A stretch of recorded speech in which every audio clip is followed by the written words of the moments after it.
welcome back Nick Hardwick, 11-year NFL athlete and Pro Bowler, 2006, and most importantly, Power Athlete Radio alum, number 355. So welcome back. Last time on the show, we talked about your walk-on journey in Purdue football, which eventually led to the league. And then which really should be made into a movie. I know. As we got off, I thought, fuck. For one, the story's way better than mine. Yeah. And two, I'm just surprised that this isn't a Hollywood movie with Brad Pitt playing you at this point. Yeah. Like the Brad Pitt in like Fight Club. So we need the 1999. we need like the Chris Helmsworth in like the Thor fat suit. And then we need Brad Pitt in like the for the post-production, retirement speech from Fight Club. Hemsworth though has really short arms. It's one of those those things where he looks super good, but he's got really short arms and short legs every time. And short legs. Yeah, that's why he's got that long torso where he can have all those abs and he looks pretty good from the waist up because he's got long torso, short legs. He's kind of a short limb guy. Doesn't play well in athletics though. No, well, you know why? You can't you can't create any separation off the line. You can't keep anybody at distance. Yeah, you're like T-Rex. You stay over there. You're like trying to pass pro T-Rex. Fucking get beaten on moves. Yeah, but damn it, he's funny. He's actually pretty funny. No, he seems like a really super likable guy. And he's very good and stunningly good looking. Yeah. Well, today we got a lot of fun topics on deck. I understand you are coaching some high school football now. Say it ain't and so. And we are kicking off the NFL season this weekend. We're dropping this one Friday before of opening day. Oh, I guess it was technically last night. Thursday was the season kickoff, but this is our NFL kickoff episode. Well, but before we get rolling in that, when COVID hit, you guys kind of pulled the ripcord and left San Diego. And I saw you guys in Indiana and traveling around. I mean, you guys basically made the move back to the Midwest.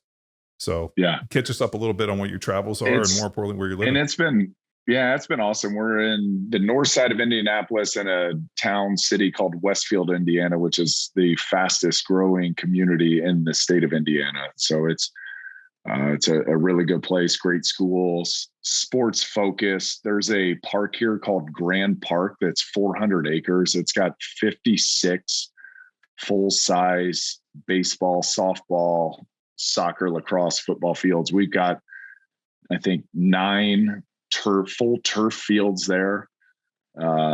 There's 30 plus unbelievable grass pitches there for soccer and lacrosse, and the Colts do training camp out there. They're out there right now. And then the baseball complex is just ridiculous. So it's a super youth sports focused complex, which has been amazing. It's a mile from the street from us. Our high school has, they've gotten second in the state runner-up in 6A football the last 2 years. And last year they lost to the number 8 team in the country in the state final by a drop touchdown pass from the 11-yard line. So a little heartbreaker, but I'm on this year and I'm coaching the offensive line there. And then I'm coaching, my boys are in 5th and 3rd grade and I'm coaching their football teams. So it's from 3:30 every day till 9 p.m. I'm at the football fields probably from now until Thanksgiving, I would imagine. I hope so anyway. That's Thanksgiving's when the state championships are. So hopefully we make it that far. Are you coaching varsity offensive line? Coaching varsity. Yeah. Varsity, JV, freshmen. We're all together. They keep us all together. So we're teaching the same system. And there's 185 boys at our high school. We don't do cuts. There actually wasn't even enough jerseys for everybody. The 7th and 8th grade program has over 160 kids combined between the 2 grades. And from K, we start here in K with flag, but then in 1st grade, we go to pads. From K to 12, we've got over 800 kids involved in the program. So it is madness. It's all football crazy here. So I know Texas is wild about football, but we're getting there. And people here call it the Peyton Manning effect. I think it's great. What he's done to football here. Well, I think it's great. And on top of it, because I constantly, I'm sure you do, parents are like, oh, would you let your kids play? How do you feel about this? And I'm like, 100%. Everything I learned good in this world was either from my parents or playing football. Why in the world would you rob your kids because of, some stuff? And on top of it, the game's way different today than it was. And I'm sure, bringing in you're like, Wow, I guess we're not striking with our head the way we used to. You know, you're like, Yeah, oh, yeah. like let me show you how we played this game, opposed from how they're teaching it now. Oh my goodness. Yeah, it is. It's a safer game for sure. And you're right. Everything you learned came from the sport. There's just, for me, there's in football, there's unbelievable highs and unbelievable lows. Like, I think more so than any other sport. You only get so many chances to play. Like, my boys play lacrosse. You can play 50 games a year. And so one's not as impactful, say, as one football game. One football game at the professional level equals 10 Major League Baseball games, or 5 hockey games, or 5 basketball games, right? Just based on the numbers. So every single one gives you this radical high or this radical low, and then you got to rebound really quickly and you shed that. And I just think there's so many lessons. But the thing that I've kind of learned being around youth football is a couple of things. Is one, most of these kids can't punch their way out of a wet paper bag. So the force that they're generating is not doing any damage. We had 2 injuries last year in all of youth football, and one kid broke his finger playing kickball at recess, and another kid fell off the monkey bars. Right. So like, they didn't even get hurt playing football. So that's one thing. The other thing is this, and I think here's where football really gets a bad rap is, this, football's not designed for everybody. It's not everybody's sport, yet somehow people that have never put their child into a sport want to start them with level 10 extreme difficulty and violence, and probably more of a militant type approach. There's more whistles, it's louder, coaches are getting riled up, players are crying. It's like you've gone from 0 to 10 instead of putting them in baseball and soccer and lacrosse and basketball and all the sports that are also incredibly good for physical development. But you've let your kids sit on the couch until 3rd, 5th grade, and now you're going to throw them out here to the wolves. And some of these kids have been playing a while, and you're like, something's wrong with this sport. It's like, and then they want you as a coach I hear this all the time. I'm like, I really want you to toughen my kid up. And I'm like, well, what have y'all been doing for the last 8 to 10 years? Or you let your kid get to be a freshman in high school, and now you want us to toughen him up? I'm like, you've missed 365 days for 14 years of this kid's life. And now all of a sudden he's supposed to get tough at football? I was like, you come to the game as a tough person and you get tougher. You don't come to the game and get tough from not being tough. It doesn't work that way. So I think it gets a bad rap. And I think, to make themselves feel better as parents, so like, this sport is bad. This sport is dangerous. Why would you ever let anyone play this? I'm not going to let my kid play this. Therefore, I'm going to do my best to not let any kid play this sport, because this sport will jack you up. And I just feel like, we've taken, how many head hits have you taken? Like a stupid amount, right? Yeah, well, You've taken as many of you, if not more. I mean, I started playing a little bit earlier than you, but you've probably taken 40,000 head hits. I think we calculated it like 70,000 was what the number we put it at. But also, you got to remember, I mean, dude, my head, I called my third hand. I mean, dude, like, exactly. I mean, I don't know, like, dude, to the point where I knew that if I could bring my head properly into this thing, I was going to make dudes quit, and I was going to take big fucking shots on them and use my head every time. So it was. Well, look at that melon. I mean, you gotta use your assets, dude. Hey, you know what? Like, if you got to have good hands, but like that third hand, I mean, is really. I mean, that was how I was able to do that game, and I think that once you get done, there's different ways to mitigate it. I mean, we were talking about Ambien, and I still to this day think that the guys that we played with that took the most amount of painkillers seem to be the guys that have the most amount of issues, and the guys who didn't continue to train, which I know you continue to train and bust your ass like we do. I think the guys that stop, man, the wheels fall off, and all of a sudden everything starts running out. Because I get people reach out to me, ex-players, are like, I'm running these problems. The first question is like, are you still training? Do you still have a purpose? Are you still getting up to go bust your ass every day? No. And I'm like, fuck, dude.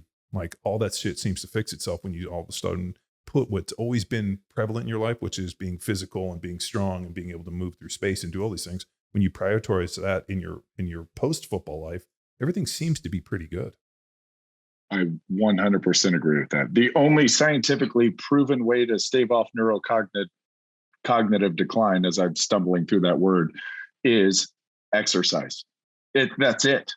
That's it. So get the weight off, take care of the joints so you can continue to exercise, continue to make neural connections, continue to pump fresh blood and oxygen up there.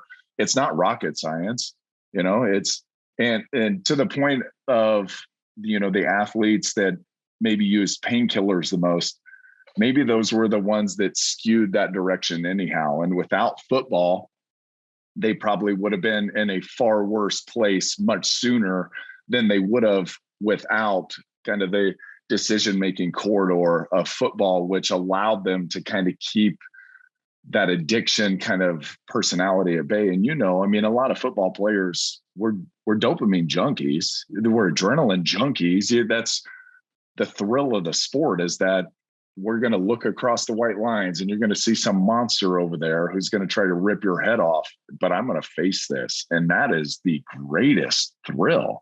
And that's when you lose that, then you're still looking for that dopamine. You're still looking for that adrenaline. And a lot of times it kind of turns into harmful behavior. Well, do you think that, you make a great point. Is it like a chicken or the egg? I also thought too, that maybe a lot of guys took the painkillers to try to numb and maybe confuse it up a little bit, because it did take a lot of courage. Like you said, I always wanted to be 100% of clear mind and clear and sober to be able to go out there and do that. And I knew other guys that didn't. They wanted to be, medicated, whether it be, smoking or what, and didn't want to have that clarity on game day. And I always thought, like, was that because they were either a little bit nervous or, what it was? But I know there were a lot of guys that didn't want that clarity of mind. Oh, yeah. I was shocked my rookie year when I pulled into the training facility about 3 hours before a game, go get a hot tub soak or whatever. And you look over in the parking lot and the guy's got a blunt that he's smoking. Oh, yeah. That's like, what in the world is going on? And it was like, oh, this is normal. Yep. Guys do this all the time. I was like, guys get high before a game. It's like, oh, yeah, they've been doing it since high school. That's like just what they do. If they didn't, they would probably not be able to function as well. But I'm with you. One of my teammates we just recently lost, and pain pill addiction was a big part of it. But I think he had— Who was that? Such Shane Olivier. Oh, that's right. Yeah, no, I did see that. So I'm sorry. So I think, I think the stress, the pressure, the anxiety, all was kind of being masked by the pain pills. And I think that's, you kind of go down that rabbit hole. But I agree with you there, is that, you're trying, it's very uncomfortable, but sitting in that discomfort of the anxiousness and the stress and all that, like, I would just throw up. That was my gig before a game. I would just throw up and say, screw it, here we go anyway. It's going to be a blast. Every single game from college through my retirement in the NFL, I threw up before every single one. It was just, it can be overwhelming, but hey, you just go face it. I felt like throwing up when I looked over and I saw Will Shields sleeping before every game. So like, we put on our pads. I'm like over there listening to music, trying to get into my fucking, my zone. Like, not now, Chief, I'm in the fucking zone. And I look over and Will is laying in his uniform, flat on his back, snoring. And all of a sudden, the strength coach comes in. He's like, hey, 5 minutes, we're out the door. They come over, kick his foot. And he's like, how much? 5 minutes? Okay. Go and take a leak, grab his helmet, and we'd run out there. And he'd go out there and just fucking stone people. Like, never missed a game in 14 years. And wow, it completely threw me off. Like, the very first game when I went to go play for the Chiefs, we were playing Denver Broncos. And I was so fucking rattled by him sleeping that, like, it took me an entire fucking half to, like, get out of it. And I'm like, I can't believe this guy's fucking sleeping. Did you ever ask him? Yeah, he just, he was so relaxed doing his job, and he had such a high level of proficiency that he was just trying to catch a few winks because he knew he was going to be tired. And for me, it was a long work week, dude, it's a long work week. You got to rest before the party starts. Yeah, fuck that guy. And dude, I remember like somewhere like the end of the first half in that first game, I was like, I can't believe this is like, I like got mad at myself, and I'm like, Nebraska's. Yeah. Like, Shields went to Nebraska. Yeah, like, calm your shit, like, get out there. And I like, the second half was dramatically better. But ever since then, like, I would purposely be like, hey, can you send me a locker away from him? Because I don't want to see this dude sleeping. Like, I don't need it. I don't need that in my life. I don't need this energy negativity. My energy don't go. Like, I'm over there. I got like my playlist. I'm like working through it. And I had like 4 or 5 songs that I worked through. And by the 5th one, I was ready to, like, the you basically rip the door off the hinges and try to like, kick a hole in somebody's chest. And this dude's over here sleeping. Fucking still to this day, I'm like, God damn it. Did I do this thing all wrong? Am I taking the wrong approach? Because this dude's sleeping and I'm fucking not. And then like the weird competition of it. But man, it worked for him. I don't think I could have slept before a game, but I mean, like throwing up. Did you have the same playlist every game? Yeah, what I would do is every off season, I would like search for like 5 or 6 songs that like actually somewhat resonated for me. And then like that would become like a just kind of like a little meditation thing. Like I would do it in the off season as I was driving in the car, going to train. If we were doing something, I would always listen to these, find a few songs. Sometimes they carried over, sometimes they didn't. And then I could almost like, do you remember in, what was it? A League of Their Own? You remember where he said, clear the mechanism?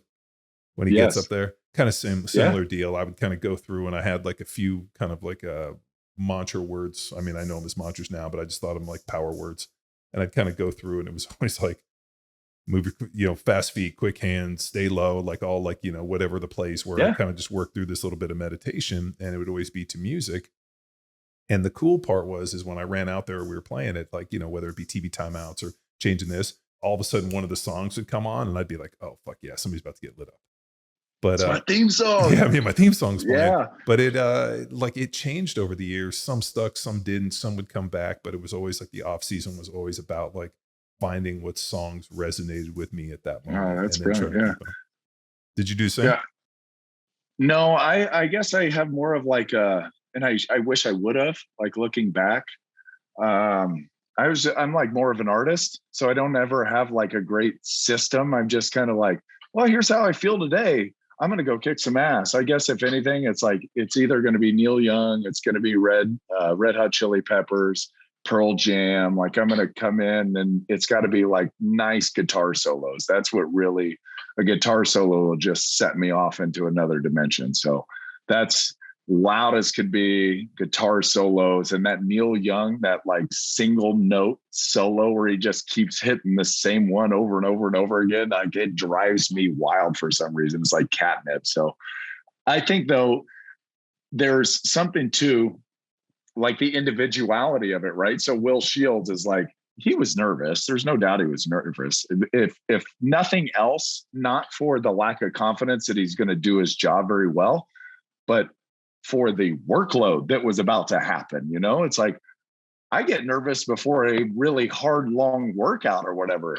But I remember at the beginning of my career, it was like, I don't know if I'm good enough. I don't know if I'm strong enough. I don't know if I'm fast enough. And then eventually it was like, I know I have all those things. I've played enough ball where, 75, 100 games deep into this thing, everything. I checked all those boxes, but then it became, the stress and kind of like, I understand that this is a massive amount of work. We're going to go dig a ditch for 3.5 hours.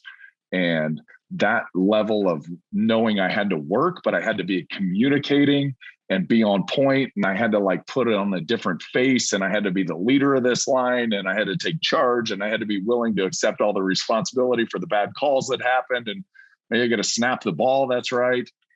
So all of those things, it became more of like this, I had this mental checklist that I would go through all the time. And it was like, damn, that's a lot of work. And that's what I became more nervous about than anything. And I guess it just kind of presented itself as I was still nervous about taking on Richard Seymour or Vince Wilfork or Ted Washington or, some human animal. Well, whereas I didn't have the same, for those of you guys that don't know, if you do, I mean, Nick played center, which is effectively like the quarterback. I mean, the center is the one that comes out and he makes usually the mic call, which is going to set everything from the run game to the defense. If you guys are sliding one way, he's going to always, call this, especially change protections. So there's a lot of stress. For me, it was about going against some dude and getting embarrassed on TV, especially playing, because I was always a guard. I was a much better left guard than I was a right tackle. So when I moved out to right tackle, there was a whole different level of anxiety of basically trying to out athlete a bunch of dudes that I had no business trying to out athlete. And so, those guys can embarrass you in a hurry too. They can turn into ghosts. And you're out on an island, like all by yourself, and like there's nobody around to help you. Especially when they're sliding left. And you're like, basically like, God damn it. And like these dudes, and we're always sliding left too. Here's the thing. Here's the thing that I never understood about the league was everyone wants to really give the credit to the blindside tackle. Oh, the left tackle, man, he's the guy. And I'm like, nobody talks about the right tackle, but that right tackle's on an island way more than a left tackle. Okay, the quarterback can see him, but that left tackle is usually, because play action passes happen where the quarterback's going to open to the right, and then the protection's going to turn to the left more often than not. So the right guard and right tackle are isolated more often by far than the left guard and left tackle. Yet the right tackle, for some reason, for a long time, and I know they're getting pretty commensurate pay now, but for a long time is like, oh, we got to really load up that left tackle. And yeah, we fucking dude. We always called it the crutch position at left tackle because we were always going to slide like 200, like two jet. Always slide that way. They always had inside help. All they had to do was fucking worry about the around the corner pass rush. They set vertical and don't get speed rushed. Yeah, and they got a guard in there helping them. And unfortunately, I go play fucking right tackle, and I'm like, God damn it! I'm like setting vertical because I can't give this dude any two-way goes. And it was that piece was super stressful for me in that I knew that I was out there on an island, and I had guys like Strahan and Mathis and all these other, every week was some fucking future Hall of Famer to make me look bad. So like the stress of that was, I would run as fast as I could out the tunnel because I wanted to get to the fight. But like, man, I was like, fuck, dude. And I tried never to think about it. And, like you said, dude, I would see guys smoke or take a bunch of painkillers. And I never wanted anything to take the edge off or reduce the speed at which information was coming through. Whereas I think other guys wanted to kind of like maybe take something to buffer it. I wanted to be able to take in as much information as I could, as fast as I could, to be able to fucking hold on for dear life. Because you have to be able to process just incredibly fast. I mean, I guess some certain positions, like, I don't know, I always thought the least intelligent guys, and this is not a universal statement, but kind of broad sweeping, the least intelligent guys were the defensive linemen. So that's, I could, you've got A gap, B gap, C gap. Like, how hard is that, right? Like, I remember Joey Bosa, his rookie year, got a hamstring issue before he showed up to the Chargers. And I wasn't on the team, but everyone kept asking, it's like, how concerned are you that he's going to be able to learn the system? And I was like, he's a 5 technique. Like, he can learn it in 3 days. He's been doing this his whole life. It's like, somebody just tell him to stay in the B gap or go to the C gap. Like, that's not hard. Well, and we used to outsmart defensive linemen constantly. Like, I'd come up and like put my hand down, my other hand, I would like look over and start pointing, and they get all nervous. We used to like call dummy calls. It's like playing poker. Oh, all the time. Like, there's that game that's like all of a sudden you get down and they'd make an audible call and you'd like lift your butt and it would be for a pass and they'd be like they used to, like, to the point where I used to it's not their fault, John. Their coaches told them then and they remembered. They're usually not the sharpest knives in the drawer, and they get outsmarted constantly. So, and then when they actually do guess right, then they're over there like fucking hooraying and trying to do Florida State, fucking dancing over people. And I'm like, okay, you guessed right one day, moron. We're going to fucking get you on the next one. And when they are smart, they're Hall of Famers. Yeah. So when like Richard Seymour just got inducted in the Hall of Fame, and he was the biggest. Everyone always asks, like, they ask you, I'm sure, John, who's the hardest guy ever to block? Richard Seymour. He never really made a whole lot of plays on me, but God, he was a nightmare. He was 6'6". Yeah, he was long. He had like a 6'9" wingspan. He was strong, and technically really proficient, but he always knew our personnel. He knew our formations, and he knew what we were running. So he could just put himself in the right position to make the plays all the time. And that's when you get Hall of Famers, is when they've got that talent, that skill, and they're also really intelligent. You put and by the way, he had the last intangible that I think you would want every teammate to have is he's an asshole. He just played like an asshole. He was a fucking prickly dude. And but I'll tell you this, when I saw his name come up for the Hall of Fame, I was like, oh yeah, Richard Seymour. Like I never felt like he was a good player on a Super Bowl teams with the Patriots. Mm-hmm. Always like I never saw him get out of position. I never saw him do anything stupid. But he was also never a dude where I was like, holy shit, I got Richard Seymour this week. Like, yes. Like it was kind of a weird thing, like super consistent, good player, but like not when somebody asked me who the best players I played against. He was never in that list because I never felt like he ever did anything that legitimately, like there was always a lot of Scared, stalemates. like threatened you. Yeah, like it wasn't like I'm yeah. coming against play against Strahan. I'm like, oh fuck, dude, like this is going to be a bad day if I let this guy get anything on me. Seymour was a good player, but you know, I mean, what, he won a fucking ton of Super Bowls, played what, 12, 13 years, never really had a major injury, was super consistent. Doesn't have crazy stats because he was the defensive end in Belichick's system. So do your job. Which he if did. you get out of your gap, you're going to get benched. He did his job really well. Yeah, and he was a good player. Nick, I got you said no. Go ahead. Question here. John's a big J.J. Watt fan and only wishes. And you had the opportunity, it appears, in 2013 to face off against J.J. Watt. So I want to know. I know you weren't Monday directly. Night Football, yeah. Yeah, I know you weren't directly lined up, but I mean, is the hype real? He is a really good player. It was funny because when he would come off of the ball, he would say his name. So he like JJ. He would just like repeat JJ all the time. It's like JJ. It's like, what is going on? This guy just keeps saying his name over and over again. But I caught him on a loop, and I had the same thoughts about you. I think you have, John. Is like, I don't know him. He may be a great dude in person. I actually did get to know his brother Derek, who was with the Chargers, and he really legitimately was a great guy. But as an offensive lineman, and he's a defensive lineman, and just seeing all the hype that he got, I hated him. And I didn't even care if I knew him. I didn't care how good he was or anything. Like, I hated that. I hated that guy. And so when I got a chance and he looped into the A gap, I cut the crap out of that guy. I was like, I am. He plays taking super every high. chance I have. He plays super high. He fucking never plays with pad level. He's constantly looking around, and like, they do put him in a ton of situations that allow him to make big plays. He fucking stunts. He does this. All of a sudden, it's the only time I've ever seen them legitimately put a linebacker into the A gap to free him up on a fucking 3-man stunt. Like, normally what they'll do is they'll slant the fucking lineman first and allow the guy to scrape off and make the play. They legitimately were putting the backers as sacrificial lambs to free him up to make plays. I mean, dude, they're basically putting a linebacker here, doing here, and allowing him to come around. I mean, like, shit that I've never seen. And he's fucking tearing around, like fucking peeking, lifting his head, standing all 6'5", 6'6". And I'm thinking to myself, you have to be fucking kidding me.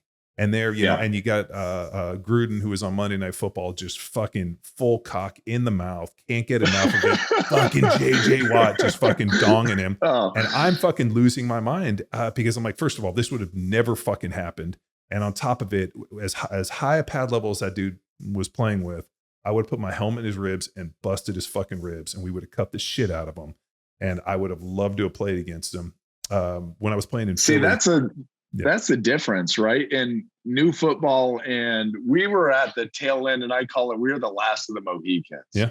Like that, because we still played fairly dirty. Yeah. And we didn't know anybody. We didn't know the opponent. We didn't follow them on social media. We didn't go to FBU camps and show up and like become buddies with all these guys that we eventually play. Like, I didn't even realize until I went to the Pro Bowl that guys had families, that they may have had kids, that they were, working for more than themselves, because in my head, I didn't have any of that. And I was just out here trying to hurt you. I legitimately wanted to hurt you. So I thought we were the last era of that.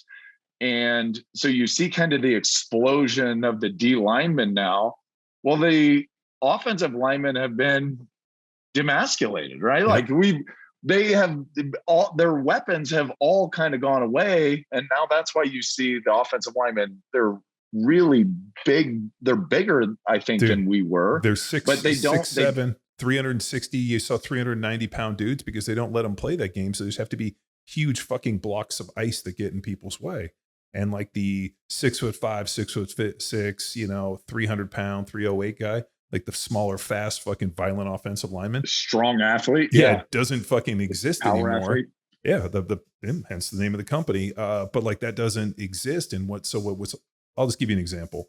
So I was in, and it's hilarious that you say The Last of the Mohicans, because I was in a production meeting when I was a young guy with the Eagles.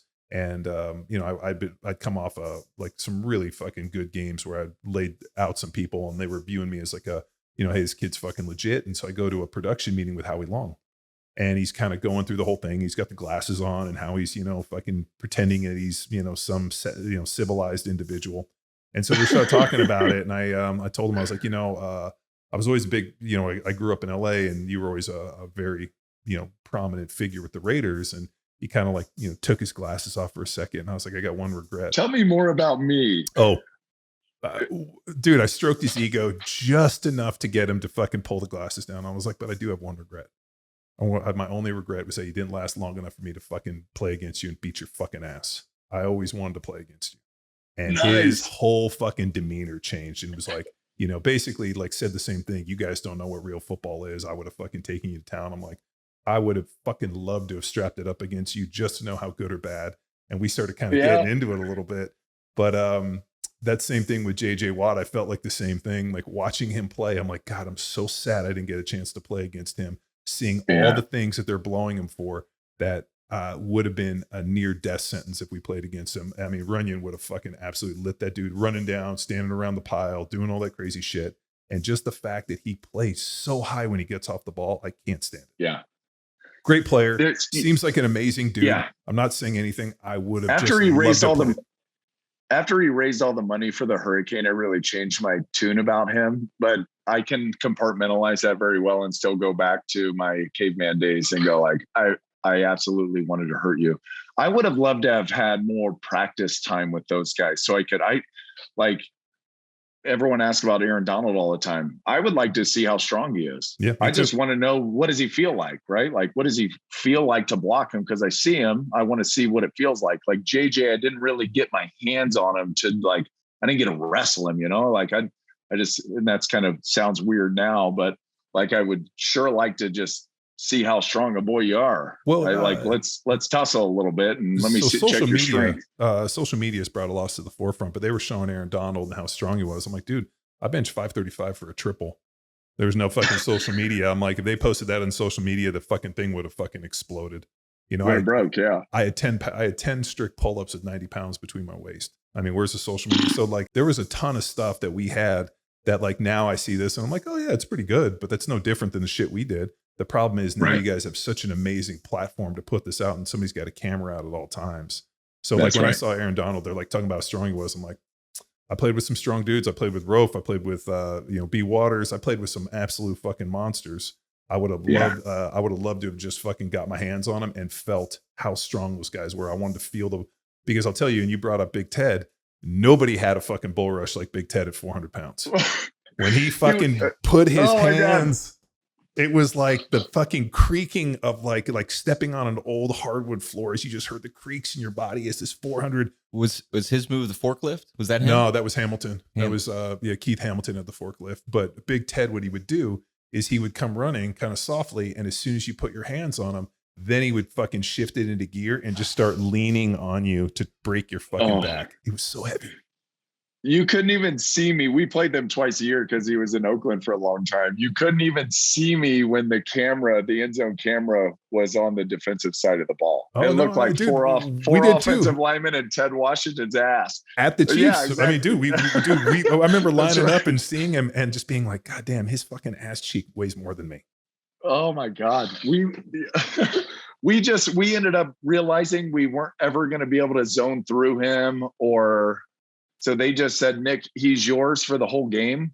Basically, we're gonna fan and turn all protections, and you just dance with the bear, and that's gonna be it.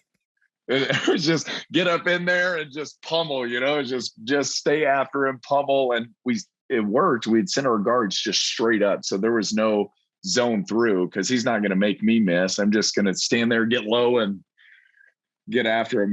That bull rush was hilarious because he went to Cleveland at the end of his career, and there was one where he got mad at me, and he was, God, he must have been 35 years old at the time, and he like stood straight up and he hit on his chest. He's like, oh! And he just you're like, oh fuck, we upset him. Holy shit. Let's punt. We're gonna punt on second down. Big Ted's mad. Oh yeah, Big Ted's mad. But thankfully it was at the end of his career. But it was one that was so slow by then that he was like hit his chest, and I'm watching him hit his chest before he bull rushes me, and I'm almost laughing as I'm sitting there in my position. I'm like, this is hilarious, and he's like coming right at me. I was like, here we go, Big Ted. Dude, I saw the evolution because we played against him at Buffalo. And then I played against him in Chicago, and then I played against him at the Raiders. So I saw the evolution of like when Big Ted was fucking legitimately Big Ted. And remember when they didn't have a jersey big enough to fit him in Buffalo? And then I saw this evolution, and there wasn't a single time we were going to play against him that I was like, fuck, dude, one, I don't want to be around him if he falls down. If he bull rushes me, like I gotta like there was no like locking arms. You almost had to like hit him and then just use like the repeated jabs to try to like get the battleship to fucking move this way, and just because you can't stop him. Tugboat. You're a tugboat at that point. don't let him fall on you, man. You're gonna break something, dude. When we played we played Chicago in the playoffs, I was playing against Trailer, and we had we were gonna run like a little zone play right off of the guard, between this on the goal line. So and he was playing in like kind of like he was like a 2-eye inside. And so I had to try to block. He didn't know. No, he was all fucked up. Like he was supposed to be playing the 3, and he was basically inside gap on my inside eye, his outside to my inside. And I was like, oh, fuck, I got him. And I fucking hit him pretty low, and he spun. And when he spun, obviously the ball ran through him. He just sat on my head. He spun around and landed right on my head. And I was sitting there on the ground on Soldier Field, and my head was stuck between the ground, and I couldn't see anything, because his ass was so disgustingly fat, and it was melting through my helmet, and my helmet went and my fucking face mask squished and bent, and my was pinning my head, and I couldn't move, and he wasn't moving. Like, I'm going to sit on this motherfucker's head till they pull me up. So finally I have to relax for like 30 seconds. I'm laying there. I just see his ass fat coming through my helmet. They like peel us off the pile. I'm at the bottom. Obviously we scored, and I couldn't get my fucking helmet off. So like they had to like go on the sideline and like, foot on the shoulders, like rip my helmet off. And then I had to like sit and try to squish it to fit. And I remember thinking like that was by far the most awful, amazing thing that ever happened in my whole life. That like, one, we scored, 2, this dude sat on my head. And he was so had he squished my helmet. And I was like, basically my poor life almost came to an end. But like, jaws of life, your helmet off. Dude, it was the amount of funny stories and stupid shit that like most people, but like, like that, to take it back, I'm in the same thing. I respect JJ Watt a ton. I fucking hated how Gruden blew him, but the guy's done some amazing stuff. I just like Howie Long would have loved to have played against him. And just because I think the way he plays would have been very conducive to the way that I played. And I think I would have gotten some nice shots on him. Yeah, God, those old school guys, man, they would fight. Like, they were fighters. I remember my offensive line coach, Carl Mock, he said every day in practice, he fought his nose guard every single day. I was like, you fought him every day? He's like, every day. It's like, holy cow. Yeah. Like, man, you want to talk about like getting ready for a work day. It's like, all right, every single day you got to get so stimulated that you're ready to get in a fist fight. And it never happened early in practice. Like you go through, you do all your run stuff. I mean, it's different now. Like they only put pads on, but we do like, you go to like your individual, you do some run stuff. Then the first fucking drill was always 9-on-7. Then you blow it up 9-on-7, go to 9-on-9, or, full team run. Then you go to full team pass. And then it was like, once that full team pass, then you go to 1-on-1 pass pro. And by that time, everybody was so fucking tired and mad, and enough shit had happened that you were going to fight in fucking 1-on-1. So the coaches were smart, and they would just let the starters take 1 rep, and then they put the young guys in, because they knew if we stayed in for multiples, somebody was going to fight. So it's training camps going on right now, like live. But yes. I mean, we see the highlights of fights. Here's a question for y'all. Did coaches do that intentionally to bring the team together? Well, the problem, I think, is, and Nick, you might jump in on this, the fact that they can only get a few opportunities to go in pads, that like it's basically fucking bitch play fighting. Because here's the thing, like those guys get so few opportunities to go in pads and prove themselves that they got to kind of go out and be, I think, fucking whiny and bitchy. Like it's not to me when I see the fucking fights that they're fighting in shells, which isn't really fighting to me. Yeah, I got you. That is really interesting. The limited amount of padded practices, you do have to, like, a young kid's got to make a statement, or somebody's got to do something outrageous and, really tee off. We used to scrimmage against the Cowboys every year for 3 days, and then we'd have our preseason game against them, and it was always about day 2. It would just erupt, but it was pads and we were getting after it. And it always seemed to be like a DB that would soup bone somebody coming across the middle. And then it was, their field was going crazy, and then our field would sprint over there. And that you kind of miss those times. But I do, to answer the question, I think there's an element of it where the coaches, they do like it. They don't want anybody to get hurt. But yeah, and I really believe this, because I used to wonder, like, we're doing our training camp at the team facility. And at the end, it started to be a walkthrough and then a practice, basically. And I always wondered, like, why don't we just do this at home? Why don't we just go home at night after our last and treat it like a regular work week? And Norv Turner kind of brought up the point that we have to have something to come together. Training camp is necessary. We have to struggle together. We have to suffer together. And we have to spend long hours together. And a lot of it was just basically killing time. Well, and bonding. That suffering is bonding. And it also puts a cap, like it's the beginning, like, of the cap of, like, hey, we got to go training camp. You got to kind of mentally go into this. But we would go to River Falls. We were in River Falls. We would go to Manitoba or some shit to go scrimmage to the Vikings. And the best was the year that they signed Brock Lesnar. So they bring Brock Lesnar in. They're going to give him a contract. He's going to play D-line. So we get there, and the first drill, they're going to do one-on-one run drill. And so this was like, he had just come in. I guess he was doing pretty good in their training camp. So all of a sudden he I get, playing, I think I was playing right tackle at the time. That he lines up, and, they're going to play him at left defensive end. And he lines up on me for just a, tight 5 run drill. I take a little zone step, and he fucking stands up and tries to do this, like he's going to do some fucking wrestling move. I catch him with like a 2-hand punch, shot underneath the chin, lift him off the ground, feet fucking deal, and basically plant him, hit him. And then I flipped over, like ass over tea kettle, and popped up. And he was like so shocked he didn't know what to do. And then went to go fight. And I was like, yo, man, we got more reps, dude. Like, save this shit. Like, we'll fight a little bit later. And then like the next, hold. Yeah, I was like, this is our first fucking drill. We got a whole day. If we fight here, this is gonna be a rough one. And and I think he didn't, like, in his mind, he's like, holy shit, dude, this guy just asked T-Kel me. I went to go fight him, and he pretty much said, dude, hey, I'm not fighting you the first, like, I'll fight you a little bit later, but we're not fighting the very first one.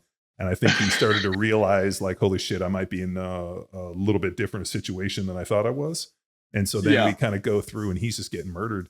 And then they end up, like, the first series, they put him out against the ones, and it was just fucking like double team him, like fucking running down the field like a movie. And then all of a sudden he was like in their backups. And then all of a sudden, once he was with the backups, he was trying to fight all of our young dudes who didn't know who this fucking guy was. They just thought he was some dipshit trying to like kick him in the stomach, fucking bench clearing brawls. And the best is we didn't even go out there. We just sent all of our young dudes, because it was like when the twos are fighting, I'm not fucking getting out there. Yeah, that's a one-way street, man. Yeah, and when you're in a fight, they better have their ass on that film backing you up. But hey, when you're fighting, dude, let's see what you got. I'm not getting hurt for you. When there's a team fight, the coach, we would watch him, and the coach would stop, and if he didn't see all the young dudes and everybody on film, it was fucking like legitimate punish. So he would circle and be like, I'm tracking. You got to be there. Yes. It's profiling to see who's going to be there for each other. So like if there is a fight as a young dude, you strap up and you make sure you're in the middle of that melee so that you're on film and they're like, oh, he's a good guy. He's a good young guy. Because if you're fucking not, he's a tough guy. We want him on our team. They'll fight. They would literally, they cut a kid because they were like, hey man, there were 3 fights. You never once saw you on film. You can't be around here. And they fucking, they said, but that's the truth. That's the truth. Because if you don't have my back in a fight, how do I know when it hits the fan out here, you're going to have my back? we were in Denver, and our right guard and right tackle double teamed Kevin Bickerson so far off the ball, dumped him on his head. And then somehow my right tackle's like sitting on his butt, and Bickerson had his helmet twisted. He's like behind him in almost like a rear naked choke type deal. But my tackle's sitting on his bum because he's just like, it was a heap. And this dude's got his neck cranked like this. And my right tackle didn't want to like yelp or anything. And he's looking at me like, dude, he's got me in the worst spot ever. And I just got up from where I was and just started sprinting over towards Bickerson, who let go. And then we got in a fight, and I ended up having Bickerson on the ground, and I was strangling him. And that's a great fight move. And I thought, all right, I'm willing to get kicked out of this game. It's going to be a $30,000 fine. I really don't care, because I owe it to my teammate here. But then I got up, and there was a flag on the ground, of course. But it turns out they called a penalty on my left tackle and Elvis Doomerville, who were in a stand-up fist fight. They were throwing punches like boxers. It's like, what in the? I thought for sure I was getting kicked out of that game. It wasn't me. It was when him. We played against him. My comment to Elvis was like, "You got a black dude named Elvis? What the fuck?" Like, zero credibility at that point. I dig it. I did. Yeah. He was so little, wasn't he? Tiny. He and Mathis were tiny. like fucking duking it out for the fucking most undersized dudes I'd ever played against. And shit. And they got Mathis's name up for the Hall of Fame. I was like, damn, that's. Yeah. Mathis actually has more sacks than Freeney does at the end of his career, which is unreal to me. I mean, Freeney was a legitimate dude that kept God. Dudes retired, people faked injuries, he ended careers. He was that type of individual where, like, you know, people would be like, hey man, is that guy any good? Put on the Freeney film. Whereas like Mathis, that just felt like, for me personally, all that dance and shit was great, because I knew I was never going to have to fucking bull rush. And if he did, if he did bull rush me, I was just going to fucking just take it. So whereas Freeney Dwight had that power, didn't he? He had the speed, but he also could convert it so easily to power. Or the spin move was just embarrassing. I mean, I saw him embarrass Jonathan Ogden. Yeah, he could wear him out. Or he could generate power with his shoulder like 12 inches off the ground. So he could like be like in like a fucking spin, or like running around the corner, like serious pad level, and then all of a sudden like put his foot in the ground and drive a 360-pound man off the ball. Like, it was the weirdest. Like, the dude had strength in positions that nobody should have strength in. And dude, I watched him fucking make J.O. look bad. I watched him make Willie Rofe. I mean, those two of the best to do the game, and those dudes legitimately made him go out there and look bad. Yeah. He came to us at the end of his career, and it was hilarious. Like, he showed up in the offseason. He probably weighed 280, and he was chubby. And it's like, oh, man, what have you been doing? And he's like, oh, don't worry. I get on my program here coming up. He's like, I had 2 weeks till my program starts. Like, all right, what's the program? Every single day, he had the same meal every day from about like late April, early May until the end of the season. And he would eat nothing but bison steak, asparagus, and sweet potatoes every meal. And he'd have, he was a big pH water guy. It's a big time pH water guy. So that he would have cases of his ionized water, but in a plastic coolers. Yeah, in a plastic bottle. Yeah, exactly. In a plastic bottle, which negates all that shit. So you're basically getting leaching plastic, which never made sense to me. Like the pH balanced alkaline water that's in a fucking plastic bottle that's been leaching plastic, which negates all of that shit. I'm like, if it was pH in a glass bottle, I could give it to you, but I'm not getting it in a plastic bottle. Even like your body's going to do what it does with it anyway. So you're going to try to like alkaline it or whatever. And it's going to readjust. The system's going to find balance regardless. Well, I'm not mad at buffalo steak, asparagus, and sweet potato. Like I would say if I had to pick one meal to eat every meal for months, like I can't say that's a bad meal. Nah. Yeah. And he was a big Russian stem guy. So every workout he would come with like a $10,000 Russian stem unit, hook all these pods up to him as he was going through his workout. Every season, so he did forced concentrics and then would do a bunch of like dynamics. Oh, that makes sense. Yeah. Nick, we interviewed Kaz Kazzetti, John's strength coach in the NFL, a couple weeks ago. It was awesome. And what was cool is they talked about John's training when Kaz was at the Chiefs. And basically, John would go off program I'm quote air quoting program here. Grab Kaz I'm and sure say, he would. "Hey, we're getting after it." And I'm curious of your training at the Chargers. Like, did you have your own guy? Did you do your own thing? Did you stick to the team training? Like, how did you stay at top of the game for 11 years? So I had a really good strength coach when I first got there. His name was Dave Redding. And Dave was, I think, one of the first strength coaches ever in the National Football League. Marty Schottenheimer brought him in. He was a Nebraska guy. And he was just real old school. We didn't hardly change up workout formats very often, but he was just a time under tension workout. I mean, he just like old school workout. So our first exercise was the major exercise. And he's like, I want you to take your time.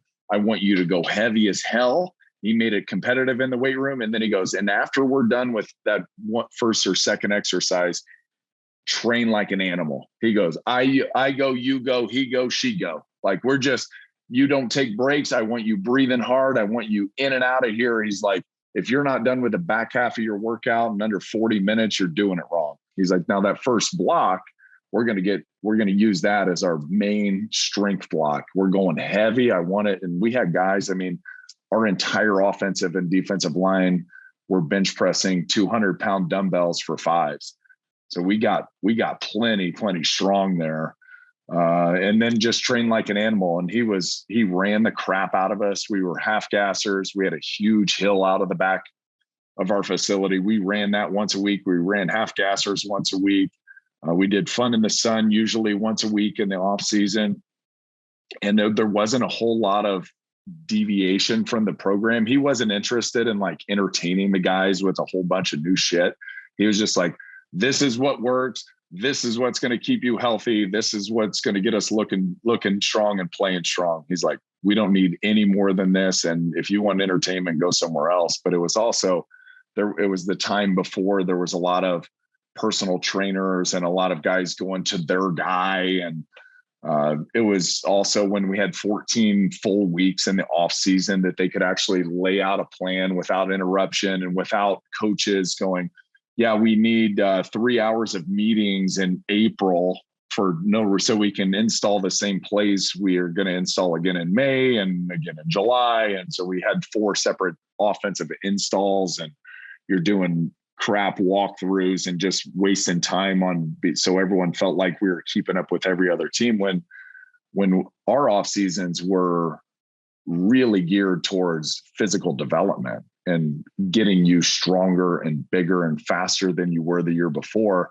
Where now I feel like once you get to the league, they're like, okay, let's not hurt the individual and let's teach them our system. And I think there's a lot of guys that are not training at the team facility anymore. And they've got their own teams. They've got their own nutritionist. They've got their own masseuse. They've got their own trainer. And, I think for some guys in certain positions, that's probably a good thing. But I think overall, like for offensive and defensive linemen in particular, I mean, there's no getting around. You got to bang heavy weights. Well, you got to be strong as hell. So what was different when I was in Philly, the reason I left was we did one set to max, or it was one set to failure on machines. It was the hamstring Penn State stuff. So high intensity. The old school HIIT training. Yeah. One set to failure. Hey, you're going to do row 1. You're in and out in 15 minutes. I remember the first time I did it, I'm like, can I go again? And we ended up going through 3 times. And they're like, no, you only got it through once. I'm like, well, I'm fucking, give me 2 that minutes. Wasn't enough. Right. And so I left there, and Canadian then made enough changes for me after my first year to like, hey, this guy wants to do something different.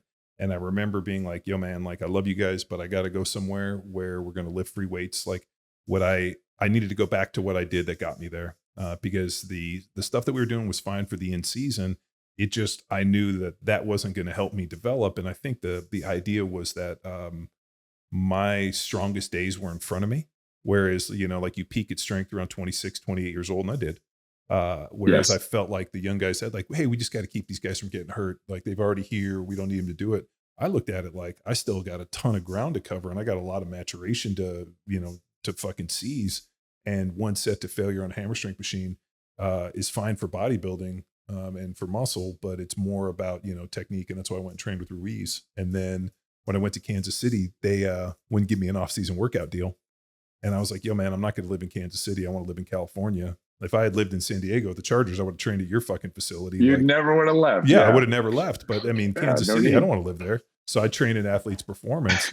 I never got to live in a good fucking place where I legitimately wanted to live in the off season. I mean, Philly, I lived in Florida in the off season, in Kansas City, which is, but I digress. I think what happens today, and at least what I've observed through this deal, is that these kids show up and they think they're ready to go. And, we just have to make sure that they learn the system and they stay athletic and, or maybe not athletic, just stay big. And they're not looking to necessarily develop them. Whereas when I came in at 23, I mean, dude, I didn't own a razor when I went to college.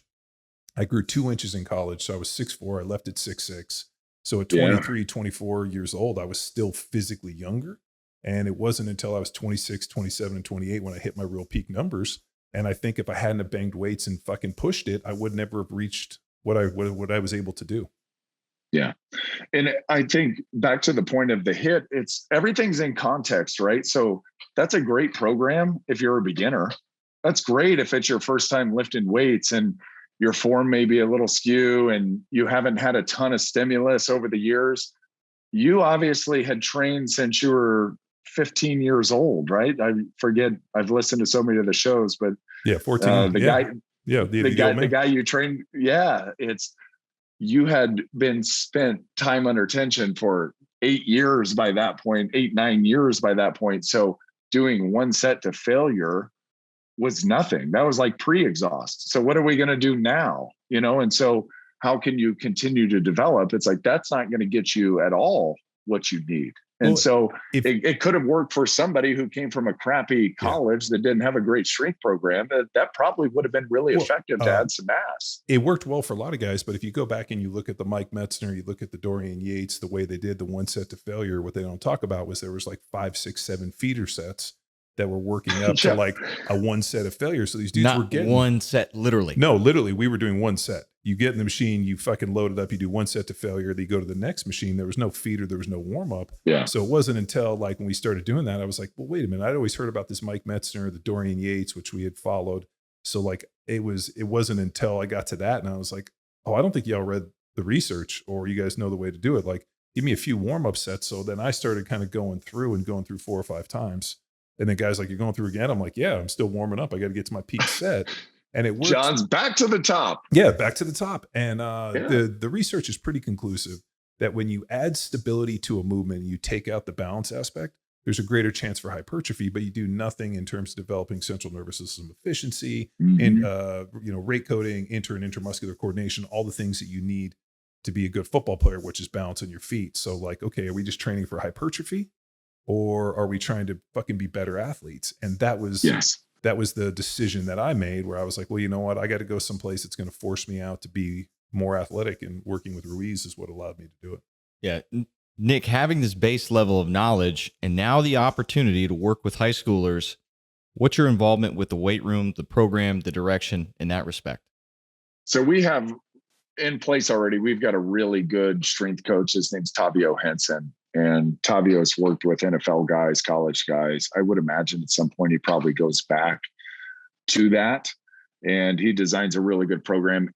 I would say he's got an immense challenge on his hands because he coaches 900 kids per week, 900 kids.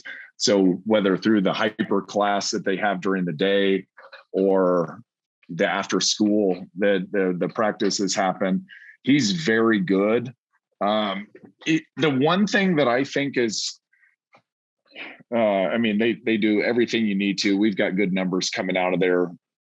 They do a lot of plyometrics, a lot of agility training, a lot of sprint training, a lot of heavy lifting. So we've got good numbers and good size coming out of there. The one thing that I will say, I think gets bypassed so often in sports performance is some hypertrophy training. So I think you hear about all of the leg exercises, which if I were to design I think of offensive linemen all the time, but if I were to design an ideal offensive lineman, it's like you want really strong, explosive, athletic legs and feet. And I want a very rigid upper body that can just hold this shape in this position, right? Because the idea is to be as vertical of a cylinder as you possibly can through most movements. And if you can get your feet into the right position and then hold this upright cylinder, I describe it like a cup of water, right? So if I've got 3/4 of a cup of water, my ideal offensive lineman doesn't spill very much of that water as he's making movements, because that's now how a defensive lineman is going to get me. I call it spilling over. So I want them to be very strong isometrically. Yes, you've got to have the ability to do the concentric movements and to press and all that, but a lot of it is just isometric holds. And can I keep my elbows tight to my side? And can I now transfer what I have with this hold down to the legs, which are really doing all the work anyway? So being able to have that transfer through the core to the hips and to the legs, that's, to me, I guess, the one thing that I think is missing. And then the other thing that I think is missing is some hypertrophy development just with the upper body, because you've got really strong kids who are squatting 550 pounds or benching 350, but they look soft. Yeah. You know, like upper body arms. wise. Yeah. And I'm like, okay, so you're 260. We haven't spent any time just developing some mass with the upper body. Like, let's just put on this layer of armor, and some of it can be superficial. That's okay.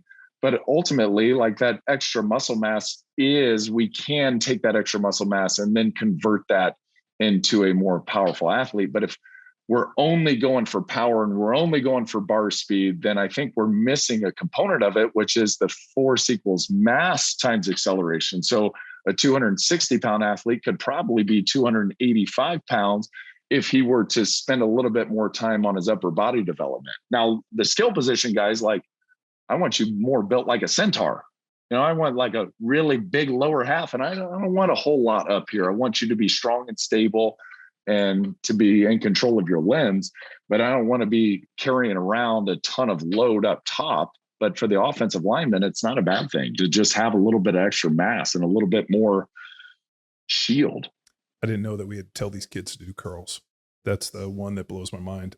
We would, before and after every workout, I mean, like, we did push-ups every day and we did curls every single day. And the reason being was, I think maybe we come from a different, I know we come from a different time, but I was telling somebody asked me on a podcast, like, you know, like, when did you decide you wanted to lift weights? And I remember the story. I was 10 years old. We were at the beach for junior lifeguards at this one. And all of a sudden we saw this like massive humanity, all these people fucking making noise and shit. And we thought it was like a riot or something crazy was happening. So we ran over to it, and it was these people that were like partying and gasping and like making noise. And all of a sudden we saw this dude come strolling on the boardwalk, and it was the strand, like the area where the bikes are. And this dude was wearing like a little set of shorts. He was wearing like a string tank top, had like a gold necklace, had a sweet mullet. And the dude looked like a fucking superhero, 6'5", had like a chest you could put a fucking drink on. And we were like, who's that? And we heard his name, Lyle Alzado. No kidding. And yeah. So I got to see 10 years old, and I just remember thinking, like, I don't know what that is, but I want to be big like that. And like, when I want that, dude, and like, he looked like a fucking juggernaut, like an X-Man. And we went to lift weights. All I knew was we were going to do a bunch of curls and try to be jacked. Whereas I think today, well, to build off that, it's different because you rarely see dudes. Like, I saw a picture of JJ Watt with his shirt off. He's in pretty good shape, but like nothing like what Lyle Alzado. And obviously this was a different time. Those dudes were taking a lot of crazy shit, but that dude looked like but you can get there. Fucking monster. But that's exactly it. You had that moment. And so it's going to be jacked. It's dudes like Nick that represent that. And there's a lot of high schoolers out there that don't have the representation. The weightlifting coach is not exactly the shape. And the beauty is, like, we provide bedrock training.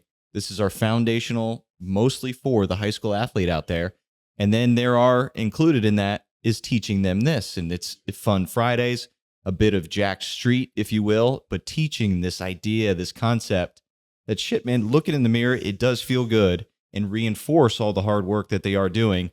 It's just the quickest that they get to notice. Dude, you got to have like when they so in training camp before the first game, you'll come in one day and your game uni will be there, and like you get a chance to try it on. Everybody puts their shit on just to see if it fits. Oh, for media day, right? Well, or that's just college now. I just remember going in and being like, my shit's too tight. I need you to fucking bring this thing out. I want this thing taped. I don't want any fucking deal, and I want you to cut the arms up a little bit higher. I want them That's right. up here on the shoulders. I don't want any sleeves.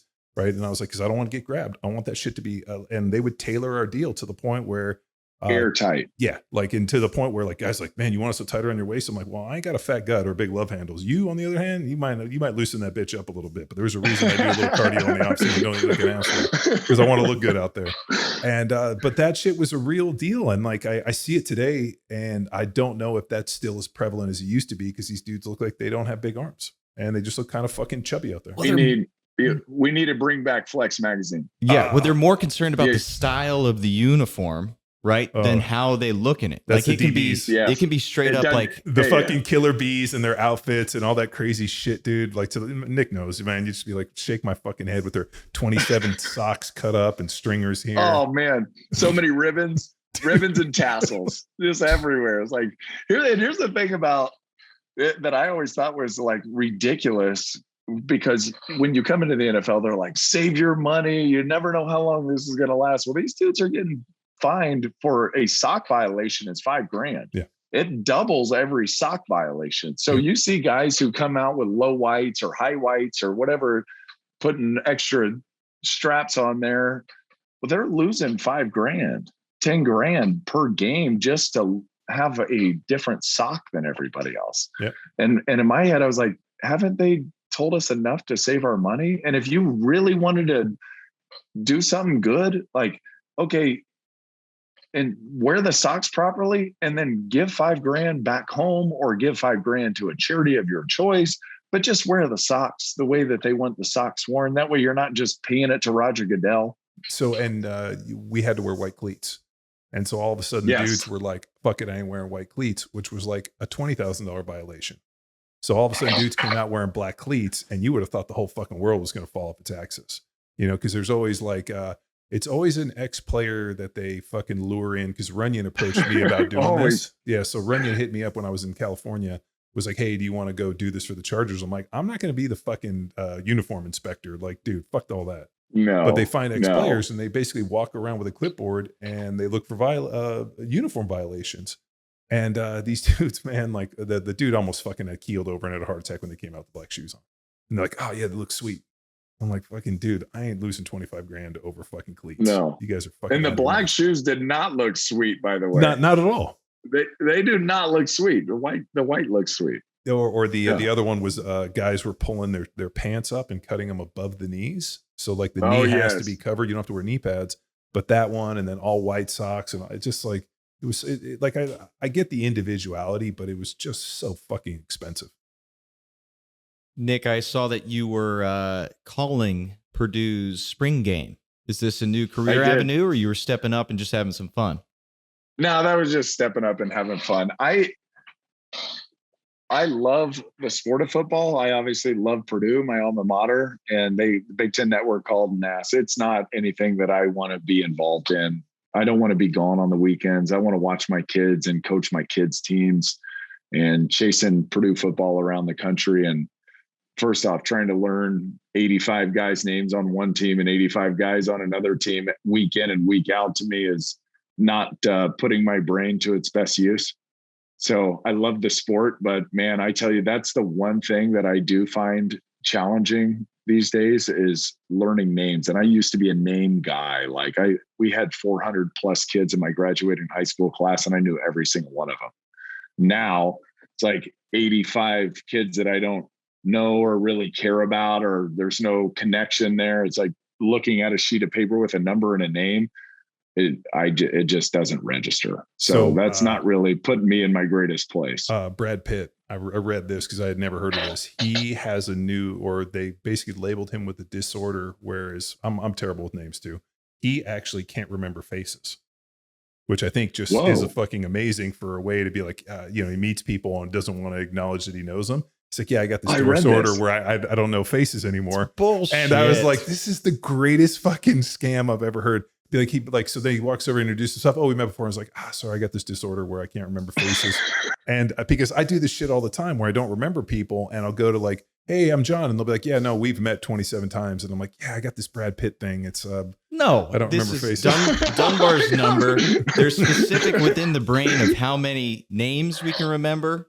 and have like how many people we can have a close relationship with, Yep. semi-close, how many names, how many faces we can remember. So Brad Pitt has met more people than we ever will combine. But the fact that they gave it an actual name and a disorder he's claiming about he can't remember faces to Dunbar's me number is the greatest fucking thing I've ever heard. It's bullshit. So I was like, yeah, there it is. Dunbar's number. I like that. Is there a disorder where he can't remember names? Maybe we've contracted it's just he's met too many people. Well, and here's the thing is everybody obviously knows Brad. And they come up to him, they know his whole story, they know his whole filmography, they know everything about his relationships and his kids. And so they look at him like they know him. And when he looks at them, I'm sure he's like, who the hell is this person? And have I met them? Should I know them? He doesn't know. It's just another. It's like Dunbar's that fan number. Of Power Athlete Radio. They know everything about us. We know nothing. So this happened to me. This has happened to me at Sornex, where people will come over and they'll, super friendly, start rapping. And then they'll start connecting really personal things. And at first I was like, holy shit, I don't know this person. And then I realized I was like, oh shit, they listen to Power Athlete Radio. And then they'll ask me specific things. And like my whole deal is like, man, you obviously know a ton about me. Tell me about you. So at least I can play catch up because, oh, there you go. That's good. Yeah. I mean, that's good. I like that. Yeah. And sometimes you just need the right language to be able to make that crossover connection instead of like, because I've done that plenty where, you get that look and it's like, who is this? But then that language, like, hey, you obviously know me and follow me. That's great. What about you? Yeah. I like that. I'm going to use that. People will so I just practiced it right there. People will ask uber specific things about podcasts and I will have no memory of them. Cause I'm like, dude, we've done like 650 of these things. 44. 644. At this moment. At this moment. And they'll ask me like something from like 2017 with this. And I'll just be like, remind me, like reboot it for me. That one's come and gone. Yeah, because at the end of the day, like I process information and there's some amazing ones and people and like we've had on, but like at that one, I'm always like, all right, frame it up for me. What happened? What did I say? And then they'll say something. I'll be like, I have no fucking idea what you're talking about. Who is that person? What did I say? And it's just because I think you can only, and like you said, you can only handle so much information in terms of connectivity. Yeah. Well, I do have a good name trick. So if we forget somebody or go up and reintroduce, or you forget their name, you got to be like, what's your name? And they'll say, oh, Nick. And I'll be like, no, Nick, your last name.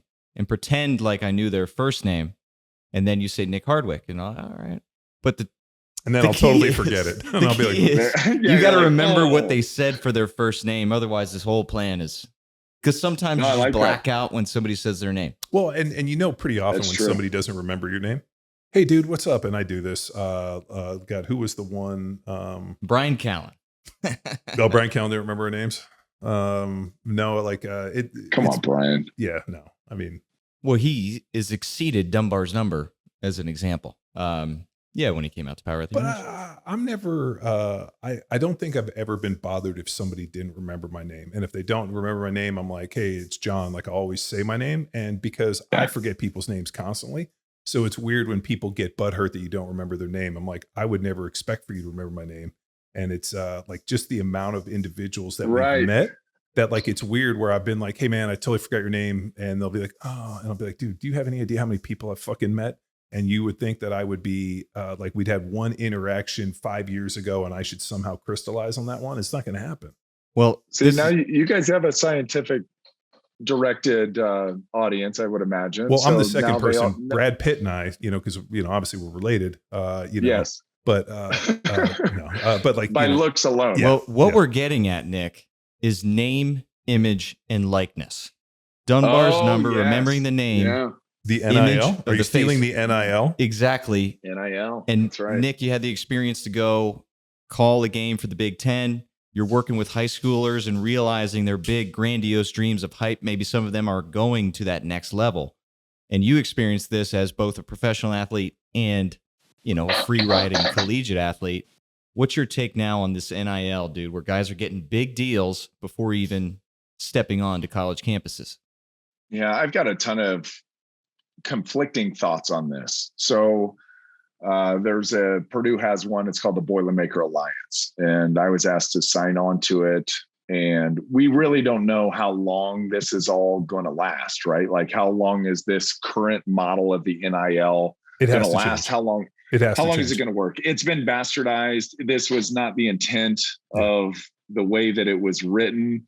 And I actually it's kind of ironic to me that the outrage and how much these universities are making and how little the student athlete is making. So basically what people wanted was, you've got the Big Ten teams or the SEC teams that are making $150 million a year, which is, by the way, going up. The Big Ten is going from $55 million a year TV network deal per year per school to over $100 million per year. Yep. So that revenue is only increasing over the years. And people wanted basically to take some of that money that the universities are making to give it to the student athletes, and then to be able to capitalize for several of them on their jerseys.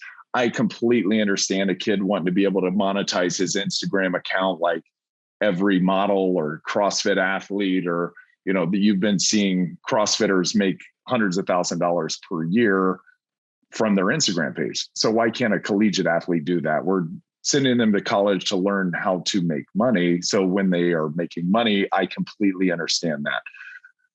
Where it gets bastardized for me now is you've got these alliances that are coming in because the universities are asking them to form, yet the money can't come from the university. The money has to come from boosters. So now you've got boosters that are raising 25, 30, $50 million for a slush fund to be able to go buy this quarterback in California for $8 million who's going to University of Tennessee, and he's going to sign a contract. Did you see how good that kid is? Did you see he's the volleyball player from Long Beach Poly?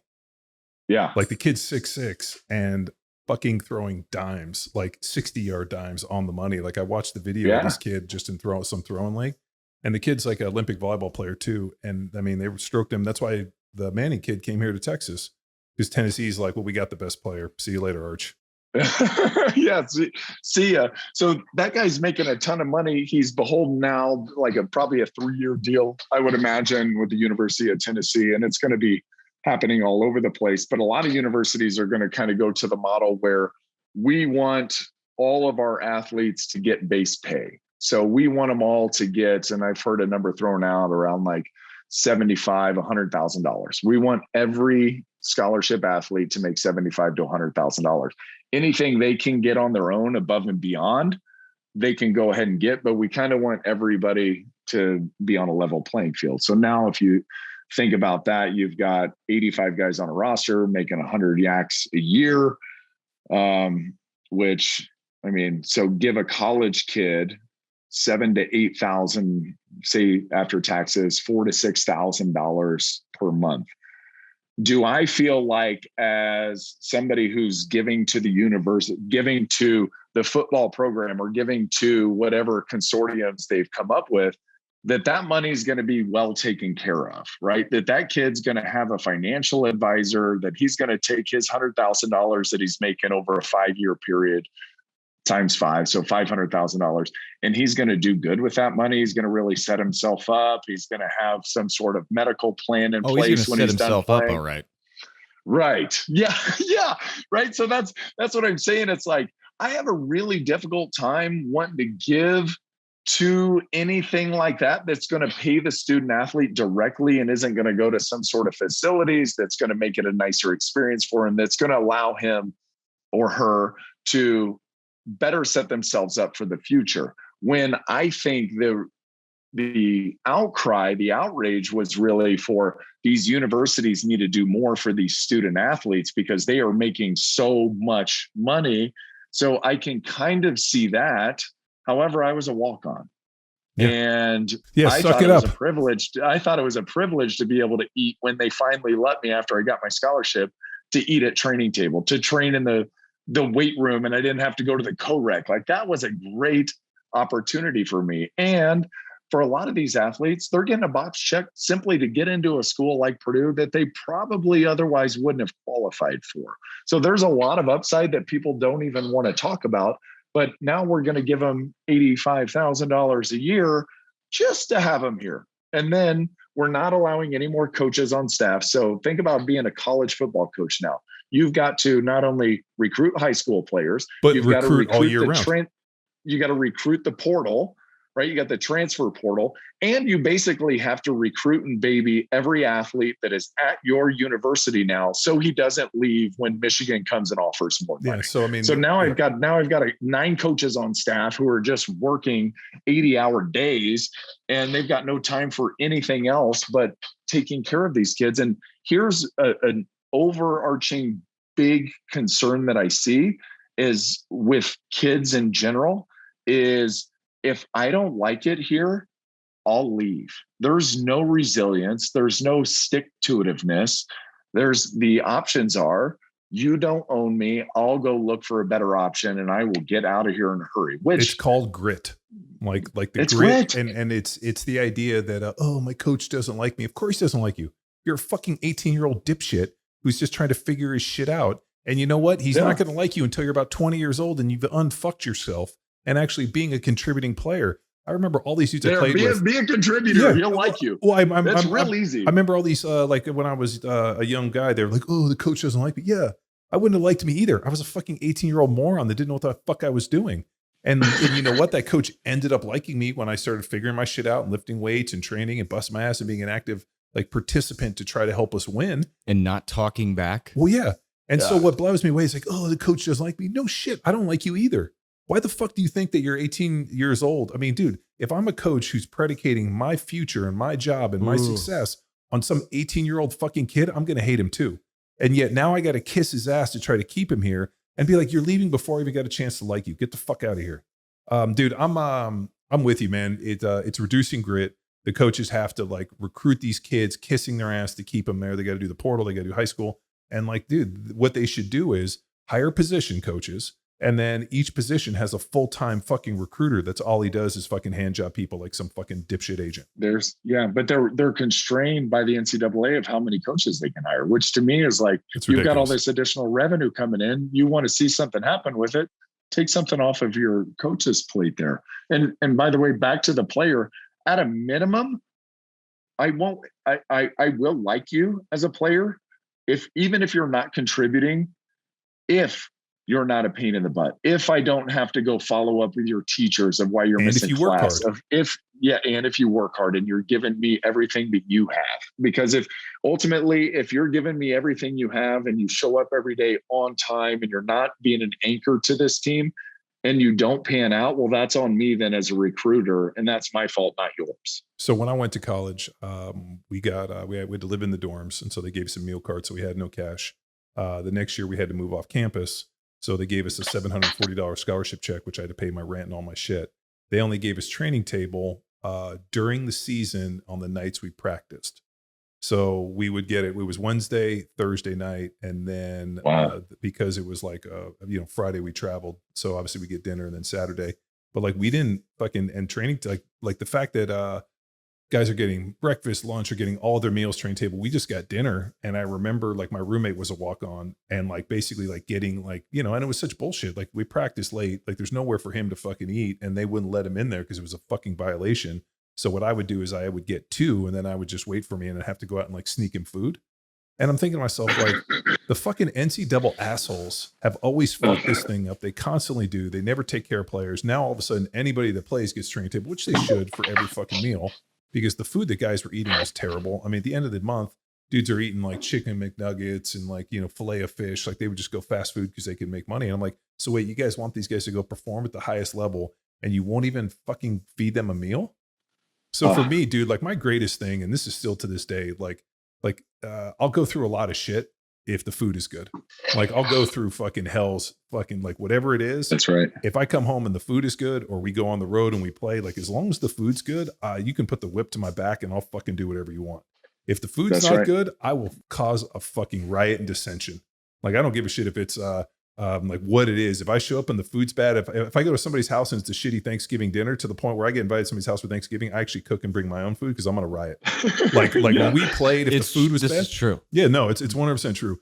Like for me to like it's just a requirement because I think when we were in college, they asked us to do so much and the food was so fucking mad that it just made me hate these people. And when we went to Philly, the food was terrible. And then Andy Reid came in and they like the food was good. And I remember being like, I'll fucking do whatever you want. As long as you feed me well, And I don't give a shit how you do it. Just make sure the food is dope. And I think for these kids, it's so true. Like, make sure the food's good. Like when we went up and saw Kaz at a TCU, I was looking around and I was like, I wouldn't have been happy about that meatloaf. Or they had Sloppy Joe sandwiches. And I even said to him, I was like, I can't believe you fed those kids Sloppy Joes. I would have fucking rioted in that bitch if I had had Sloppy Joe. And he's like, I think I fucked up on that one. Like, that shit is so important to me. Like, how the food is. If you want me to work, you better fucking feed me. And it's because you know now, but you intuitively knew then that it doesn't matter what you do from an output standpoint. If you're not repairing and refueling properly, none of that work matters. You might as well just stayed home. Yep. So when I see these kids who come do a tremendous amount of work, it's a tremendous workload that we ask of them. During the off season, they were training of some type 11 times a week. And then they go and they feed themselves Taco Bell, or they go and they feed themselves some Philly cheesesteak or whatever. And it's like, boys, we would be so much further down the road if we would understand how to handle our nutrition. So you naturally understood that I can handle as much work as you can throw at me if I'm fueling that system properly. The minute I'm not, I'm either going to get sick or I'm going to get hurt, or all of that effort is for naught. Because you haven't fed the machine properly. Well, and I think it goes back from being a kid. My mom cooked. So it was just like I cook every meal, but my mom cooked, and there was always a lot of food, and it was always pretty good. And so, like, coming home at the end of the day, like, that was a big deal for us. It's like, we're going to sit down. There's going to be a lot of food, and it's going to be pretty good. So, like, to this day, if I sit down and the food sucks, I'm like, fuck you. I want to leave, and I'm going to riot. Like I was the fucking. I would have been the dude that's like, they can't fire us. All this food sucks. We ain't taking this motherfucker.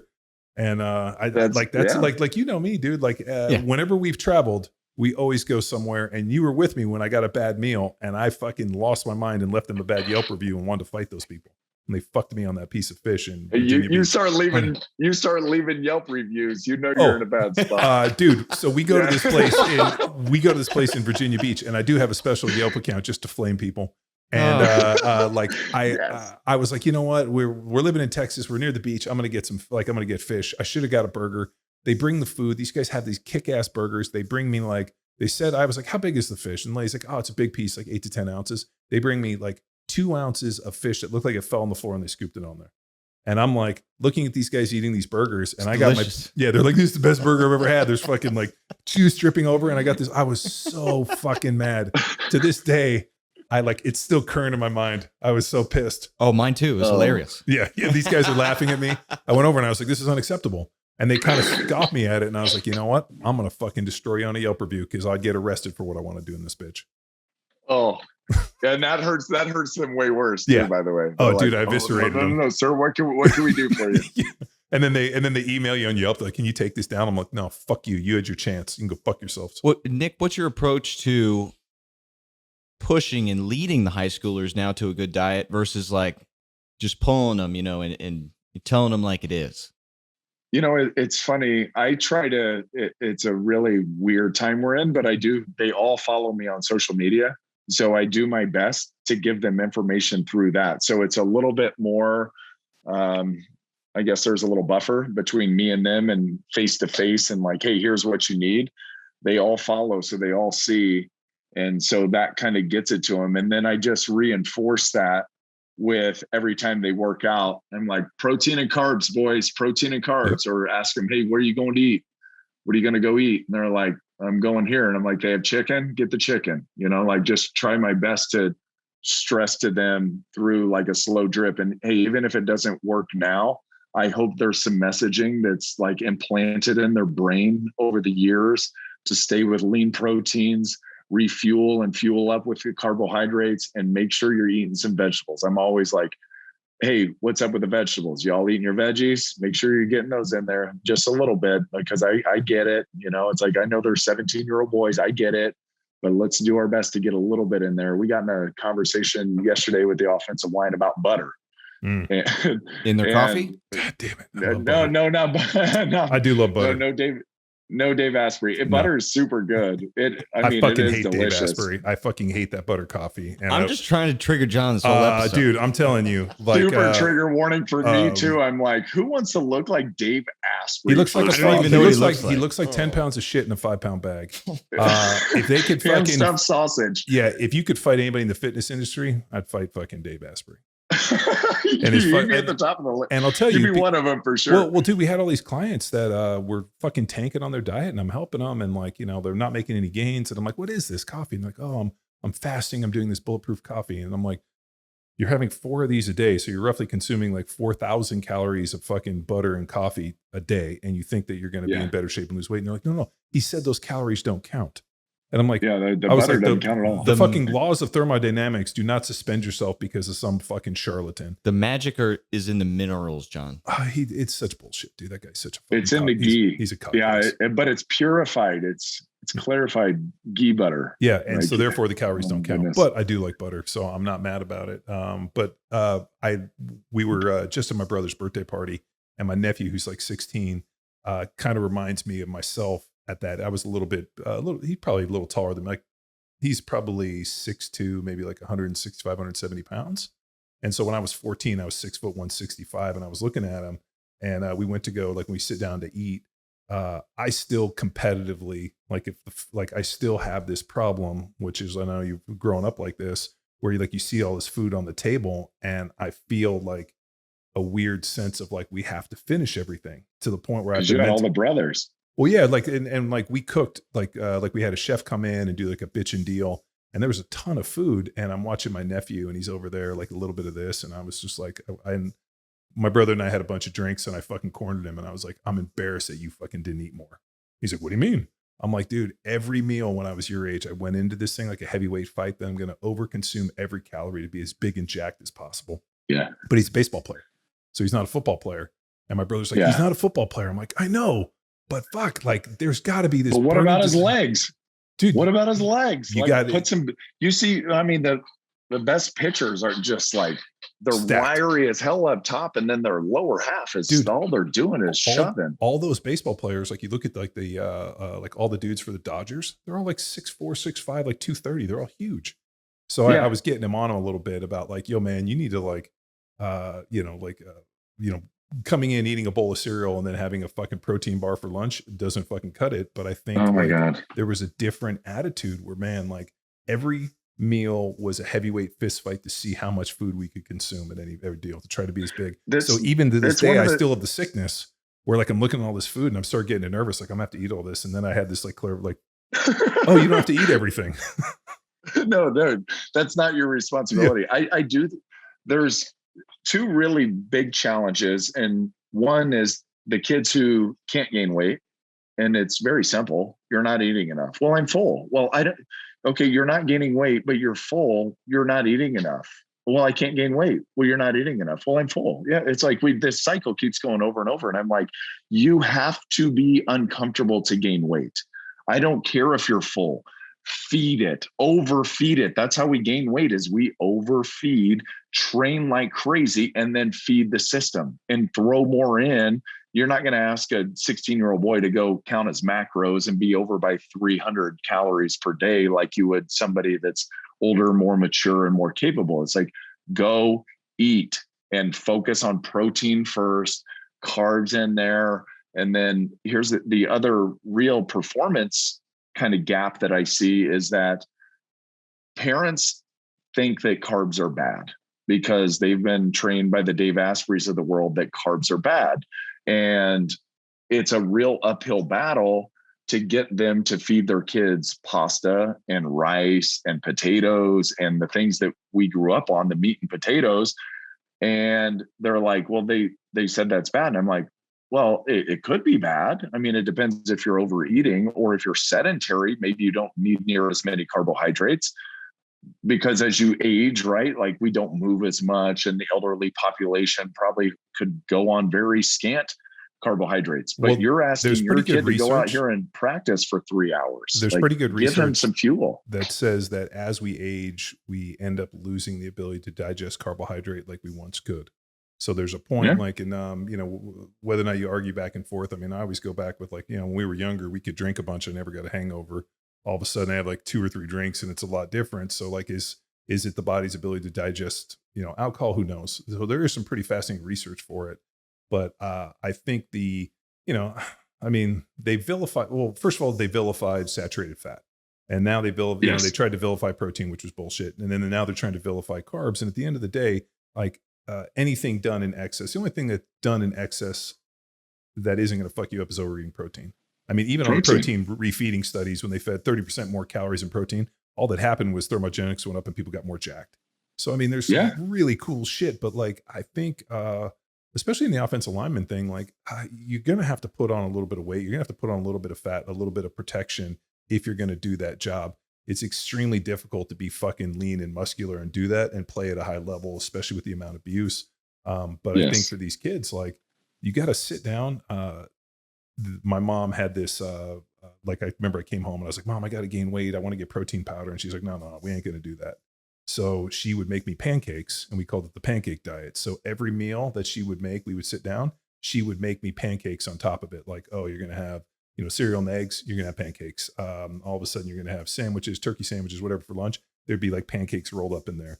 Come home for dinner and say you're going to have hamburgers and pancakes. So she would just cook pancakes at every meal. And to the point where I ended up putting on, I went from 165 to 205 the next year. Then I went to 235. Then I went to 255. So I gained almost 100 pounds and grew like 4 inches in those 4 years. Yeah. Train like an animal, eat like an animal. If you want to get big, there was a Flex magazine article that I read when I was really young, probably 14 or 15, that really set that light off. And I was one of those kids probably that was like, I can't gain weight. I can't gain muscle. And the article was like, if you're 240 pounds and you say you eat like a 290 pounder, you're full of shit.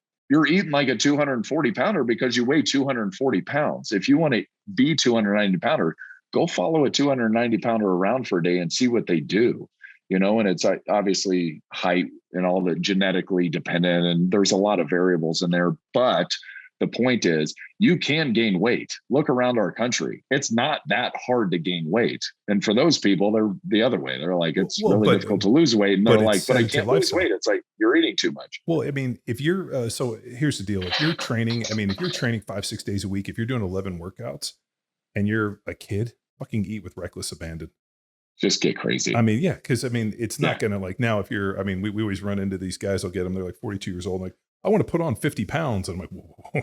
No, you don't. No, like, hey, I've always been skinny. I want to be jacked. And I'm like, this isn't going to end well for anybody. You missed that fucking window. We don't need you to be. Yeah. If you don't need to be 250 pounds at fucking 40 years old if you've never been there. Because there is the dichotomy between performance and health, right? So sometimes they converge and that's really good. But a lot of times the sport we did was very unhealthy and all performance driven. And so what we did was a choice towards performance. And did you try to fit some health in while you're at it? Sure. Yeah. You tried to eat a salad. I have a smoothie every day. There was healthy choices that I made, but finishing off the night with a pint of Ben & Jerry's every single night to keep my weight up was not a health choice. Yeah, but it was fun. That was a choice. God, it was fun. God, it was fun. He's like, what am I going to eat today? It's going to be, what is it? What's one of my kids like? Something fish. There's some fish food. Yeah, fish food. They love the Ben & Jerry's fish food. And oh man, I had a whole freezer stocked full of it. Every night it was a different choice. Caramel suture is still my favorite. Yeah, I appreciate how you're using your social for nutrition guidance because there's a limited window with the athletes. And I'm coaching high school at most 6 hours a week that I have the opportunity to connect. But similar, all of them follow me on social. I don't dare look at their accounts. I don't know what they're up to. But they get mad when you don't follow them back, don't they? Like, follow me back, coach. Is what it is. But like they tease me for, because most of my stuff was lifting. But the biggest impact I had is we had an internal team event, Hammer 90, where we combined lifting, sticking to it for 90 days, and then a nutrition protocol. So really dial that in and posted it about that. And then that was what jumped out to them. Was like looking like a lean, jacked athlete instead of just, normal coach looking dude. And they mix in the Liver King and poke some fun to say I'm not as primal as the Liver King, or I have more chest. Thank God you're not. I have more chest hair, and they're telling me like that's a bad thing. I'm like, no, it's all natural. Yeah, I don't need to be eating raw testicles. Nobody does. Wait, did cavemen shave their chest? I don't know, dude. I also want to know why he's so red. Is that from the tanning salon? Or that's the trend? Just the butter. Yeah. that's the trend. Dude, the guy's jacked, so I can't say anything bad about him. I mean, and the guy's he's fucking doing weird shit. Like, I saw some video of him in Vegas with some like sleeveless fucking vest, and I'm like, he looks like he's having a good time. He probably stinks like shit because he doesn't shower and doesn't brush his teeth. So good for him. Right. But the point you is don't need to brush your teeth. The social is an opportunity to reinforce, to continue to have that impact, and then bring it in. So when we are in person, I have a point of reference that we can make this happen. So I need to do a better job of leading nutrition education content because I know that they are following. Because those are your people too, right? So these are your people. Power Athlete Radio are your people. The Power Athlete, the whole education platforms, your people. Bigger athletes are your people too, and so and then your athletes in general are all going to get something out of that. I also just make sure, like, I take protein shakes to practice. And so if we get done doing something, I run with the kids, I'll run sprints with them. I'll get in there and lift weights with them when I can. And then afterwards, I let them see me drink a protein shake.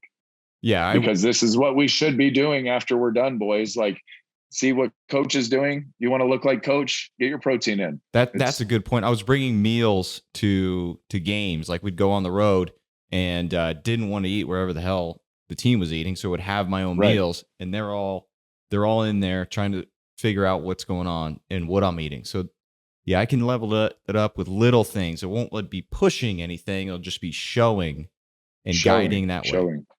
I need to do a better job on social, just in general. I get it's exhausting, right? Like, come on. I don't think anybody really likes doing social media, but it's like my least favorite thing. I've actually been off of there quite a bit now.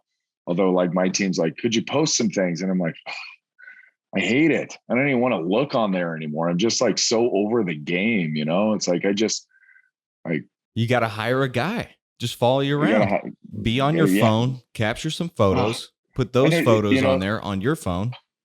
But I'm like, I train at a pretty hardcore gym, and everyone's really cool in there, but nobody busts out their phone. Nobody's, except one dude comes in and he sets up a tripod in front of every machine that he's lifting in. And I'm like, look around, bro. Nobody's doing that here. What are we doing? Like, it just, So the whole social thing, like, I get it. I entertain it. I play the game sometimes, but it drives me wild. I wish we weren't here, but we're here. So, got to play along. Use it to your advantage, I guess. Part of the deal, we talked about Bob Sapp with this. We grew up in a different time. As an NFL player, they were very conscious of, like, don't give out your home information. Don't let people track you. Like, there was always stalkers and weird shit that was happening. Like, all of a sudden you like go someplace and you keep seeing the same people and you're like, fuck, these people are totally stalking me. That happened to me, where all of a sudden we went out and eat and we'd see these people. Like, we had a bunch of wacky shit happen. So there was like always this level of like anonymity and not sharing all this personal information. We just came from a different place. And then to have social, where now people are tagging themselves and there's pictures of their kids and this, and like, fans have such a deep access into it. And it's completely opposite of what we were told as NFL players. Like, dude, be very conscious of who you're around, guard your image. And now it's fucking out the window. So I still have a tough part where I'm like, shit, man, like I don't like, tagging locations in here. I mean, you could go on somebody's social and be able to, this happened to Boris Becker, for example. He got nailed on tax evasion because he pissed off some fan, and a fan basically went through and tracked his entire location through news articles, and then submitted it to wherever he was from. He was living somewhere else, and then maybe they tracked him to the UK, or I forgot. He was claiming residency somewhere else, and they got him because this fan that he had fucking like kind of blew off and was rude to went back and had obsessively tracked his locations and had it down to the deal, submitted it, and he got fucking raped on not spending like over 6 months or something wherever he was supposed to be in split locations. But it all stemmed from him. A fan interaction that didn't go well. Oversharing. And So like there's an interesting thing, and I see people do it all the time. They're like, oh, here's me with my new, like, to me, it looks like bragging a lot of times where I'm like, shit, dude. Yeah. Like, I mean, you know, you like, here's me at the Lamborghini dealer. Me and my boys are all buying Lamborghinis. I'm like, first of all, I don't fit in a Lamborghini, but why the fuck would you ever put that out there? Like, it just feels, it feels disingenuous to Yeah. me. Yeah, because I'm with you, and I know there's a whole like separate segment of the population that loves looking at that kind of thing. And it's a younger crowd, right? That's like, oh man, super pumped for you. You're flying in a private jet. You're buying a Lamborghini. You look at the house you live in, blah, blah, blah. And I don't know. I guess our era was just a little bit more toned down, subdued, Well, and I just like seeing your garage little gym. humility. Oh man, I got it. We actually just kind of wrapped it up. So I got to show you what we've got there, which is, I'm pretty excited about it. Well, like I get excited off of that shit. Like I want to, you know, like I'm not into that stuff at all. Like I couldn't care less what car you drive or watch or any of that stuff. I'm like, ooh, Right. I'm like, dude, I appreciate what you're doing in the gym. I like to see this. I'm always interested Show me too. your home gym. Yeah, show me your home gym. I also like to Yeah. see like I'm not all into when people go out to dinner when they show the food. Like I want to see what you can cook. I don't care that you went to go see fucking Salt Bay or some shit with his $5,000 gold wrap fucking steak. Fuck Yeah. that. Yeah, my buddy Stu went to his restaurant and it was like $5,000 for the steak, and so they got it, and he's like posting all these videos. And I'm like, fuck that. I want to see what you can make. Get your own fucking Yeah. grill foil. So Show me your grill skills, man. that's what I want to see. I want to see what you cook, and I want to see like that's another thing too. And I think you do a great job on the social. You're super positive, which I think there's so much negativity and there's so much fake positive bullshit. Like you listen to these people, these possible, you know, these insane fucking like positive fucking hustle porn shit.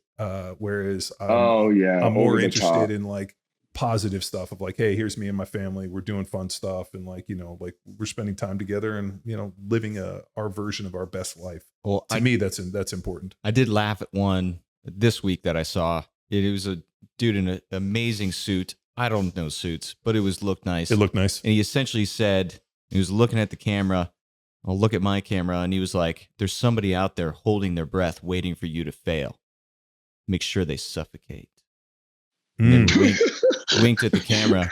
Do you have to be wearing a nice suit when you say that? You have to have an accent, because he had some form of British accent. And of course, I'm like, oh my God. That's hustle porn. Nah, that's a good one. Yeah. But the or the dudes like I always love the Instagrammers in the wild where like the dude's like over there like posing next to the Ferrari and his buddy snaps him, and the dude's like, yeah, look at this piece of shit taking a picture of my Ferrari.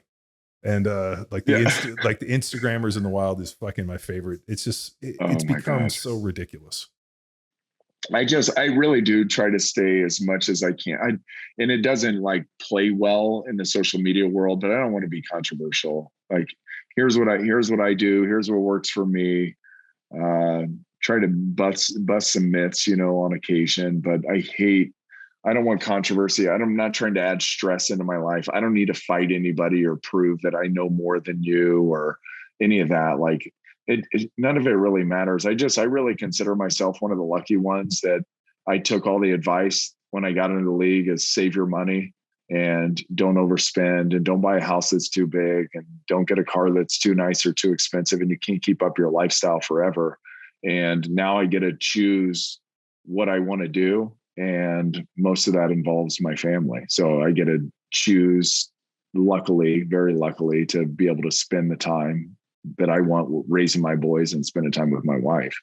And I guess I hope that's encouraging for other people who may be in the league. Probably not a lot of guys are following me, but it's like, hey, just live a really modest life and you can do this at this pace for a really long time and be super happy. So my dad, like when my dad was sick, he passed away a couple of years ago. You know, like at the end, we were sitting there. I remember we were in his room, and we were like, my brother was just trying to like hit him up on like, hey, it's just like something to live for, like bucket list items. And we were talking about stuff.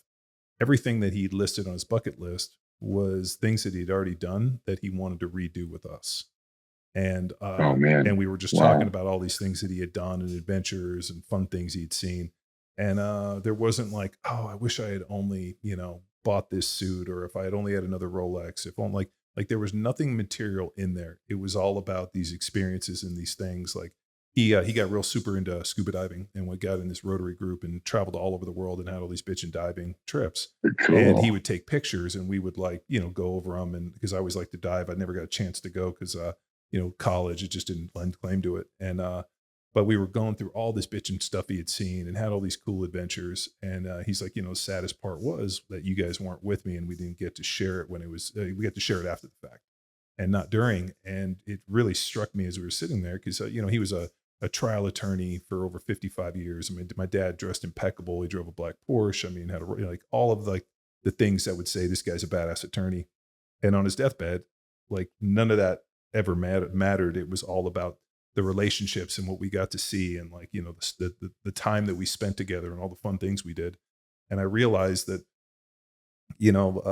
everybody is so material and driven and all this other shit. All it's about is creating opportunity to have some great adventures. Like, I don't want to I can put a barbecue in your backyard so you can invite your friends over to have a barbecue, like improving the quality of your life. Like, Texas is like, hey, I got to take it. They're putting new windows in my house. I'm like, fucking best thing you ever did. Cause your house is going to be cooler. And you're going to want to enjoy it more so than like, so it's about improving the quality of your life, but also having great opportunities to have amazing times because, the ancient Egyptians tried to take him with them. I mean, look at the richest people in the world. They all fucking die the same. You can't take it with you.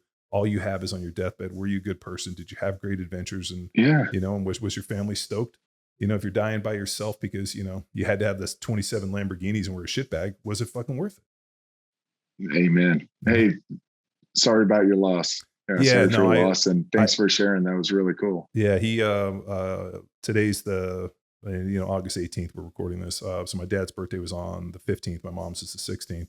So like, we just had like a little birthday celebration, but, shit, man, it's a weird feeling. And so those you guys are listening whose parents are still alive, like the ability to be able to pick up the phone and call your parents and share what you're doing. And all of a sudden one day they're gone and you don't have that adventure. So like, I always tell people like, shit, whatever's going on, make sure you call your parents because they're not going to be, because there's going to be one day that all of a sudden you don't get to pick them up and call them. And it sucks. Well, it's a good reminder. I'll get off of here and call them right away. Cool. Well, thank you. I think we'll take that note. And thanks for tuning in. Another episode of Power Athlete Radio. Bye. Oh man, it's fucking hot in here. Yeah. We're fucking. I always wanted to say bye. We'll get you in there. Bye. Yeah. Bye.